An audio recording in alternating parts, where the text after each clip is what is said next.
So British reggae DJ and historian David Roddigan runs the track on his love affair with Jamaica and its music. Take a look. TVJ said we broadcast all over the ocean, in a London, Birmingham, Brixton, Smile Jamaica with the Olympians, and we the whole world are wait for, yeah. My name is David Roddigan, and I'm a reggae broadcaster. Now this one is dedicated to all Just Come selectors who want come test David Roddigan. I first heard Jamaican music in the early 1960s. There was one particular song which the whole of England knew because it charted. It was called My Boy Lollipop by Millie. The beat was just so exciting. It was this wonderful vocal, and there was a television show at the time called Ready, Steady, Go. And it was Friday night, and it was absolutely essential viewing.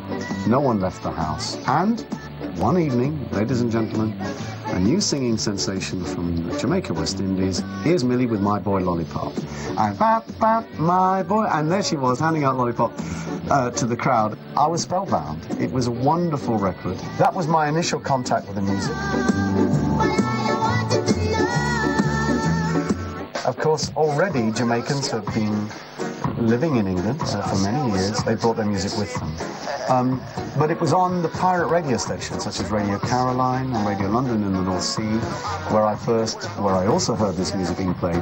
One of the key records was Al Capone's Guns Don't Talk Dun Dun Dun by Prince Buster. So there was this driving crazy ska beat that we were infected by. It was amazing. It was almost irresistible. How could you resist this backbeat? It was so exciting. It was great to dance to. And by the summer of '67, I was completely hooked, addicted to the music of Jamaica, which at that stage, or that time, was still referred to as ska. Guns of Navarone, the Scatterlights, Phoenix City, Roland Alfonso. And then the beat started to change, and in the summer of '67, I heard this tune called Dancing Mood by Delroy Wilson. This song absolutely blew me away.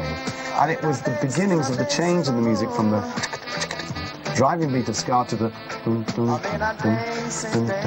cool beat of rocksteady, which is still in many ways my favorite period of the music.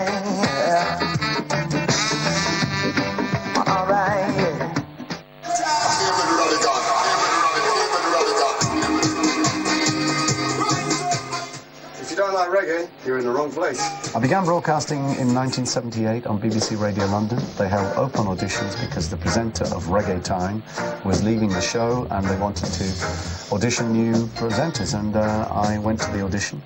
And they actually stopped the audition after 15 minutes, and they said to me, the producer's name was David Carter, he said, Mr. Roddigan, he was Canadian, he said, thank you very much for joining us today, it's been very interesting, but I'm afraid you're the wrong colour. We're looking for a black presenter. Perfectly understandable. But what actually transpired was they played my demo tape to record producers, Jamaican record producers, and asked them, what do you think of this guy? What do you think of this girl? What do you think? And many of them apparently said, you should use that guy, whoever he is, Roddigan, whoever he is, you should use him. Well, of course, they didn't know I was white. They presumed I was black because I had a passion and knowledge of the music. So in the end, I co-hosted the show with a Jamaican presenter. That was the beginning of my broadcasting reggae music on BBC Radio London. And my first public gig as such in London was at the Apollo Club in Willesden. The MC said, for the first time on stage in London, the man you've been listening to on BBC Radio London's reggae show for how long, please welcome David Roddigan. Big applause, and I walked out onto the stage and there was a deafening silence. I actually saw some people going, we couldn't believe it. And so the MC said to me, you better say something quickly. So I took the mic and said, good evening, ladies and gentlemen. And I actually saw some people in the front closing their eyes, because they were surprised. They presumed I was a black Londoner. When I first visited Jamaica and started doing live broadcasts with my great soul brother, Barry Gordon, on JBC Radio 1 back in the day, and doing gigs at, for example, the New Kingston Drive-In. Again, Jamaican listeners had presumed I was a black Londoner. The on-air battles with Barry G were a phenomenon. Barry G, the boogeyman. JBC Radio 1 is the latest news, we've done us all. I asked him to come and do a report on what was happening in the Jamaican music scene. He did that, and he reciprocated by saying, listen, are you still here at the weekend? I said, yes, I am. He said, why don't you come on my show Saturday night? At 8 o'clock, I met him. And when the news was going out at 8 o'clock, he said to me, look, instead of you just giving a report on what's going on in London, let's do a clash. At 2 o'clock, that following Sunday morning, that's 6 hours later, we finished the clash. We've been going strong since 8 o'clock, and isn't it wonderful for reggae music? Isn't it wonderful? David Roddigan rules the nest in London. Beige throws the best in Jamaica. Together we make sweet music this Saturday.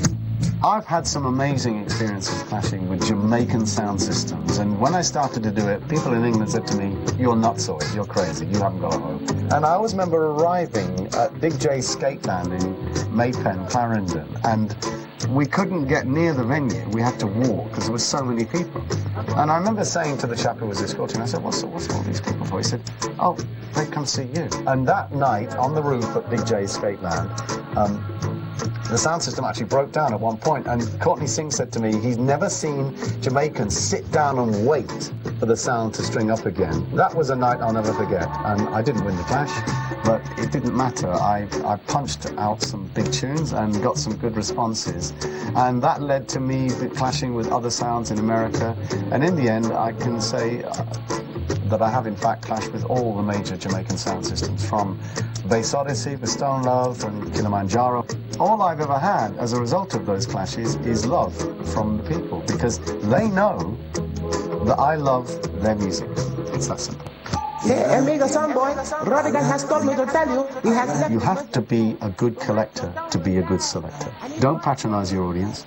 And care about them. You know, look at that audience. What do you think they really want to hear in here tonight? The selector is the last in the food chain. Remember that. We are just DJs. We are there to reflect the qualities of the music, to introduce the music, not to scream and holler all over it.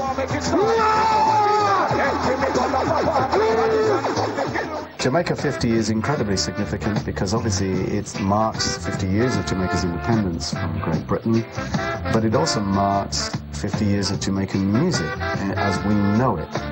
And I said this many, many times, this music was here before drum and bass, before dubstep, before rap, before house, before techno.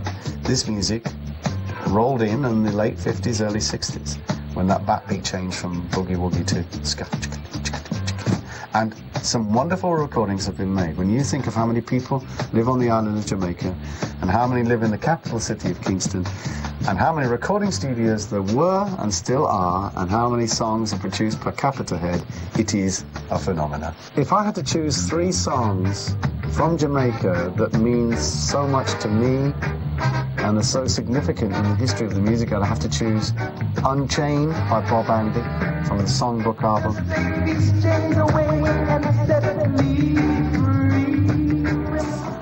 Black Heart Man by Bunny Wailer. Black Heart Man. Satamasagana by the Abyssinians. There is a light far, far away, where there's no night. Jamaicans love sport, they always have done, and that's why they're so good at it. So I'm in awe of them, their discipline and their passion. If my sound system was set up at the end of the track and Usain Bolt came through and bust another world record, I'd have to play I was born the winner by Freddie McGregor. The counteraction of Derek Harriot's classic, The Loser.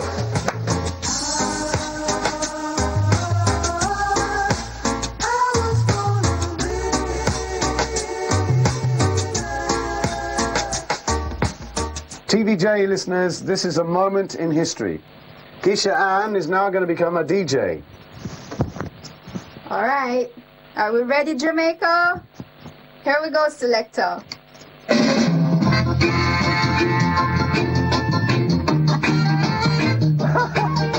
I can't say that I could speak Jamaican, but sometimes, of course, having lived with Jamaica... Roddigan, where are you? You think about... I'm going to kill you now, Roddigan, in a clash. Me ready for you. Come on, me and you.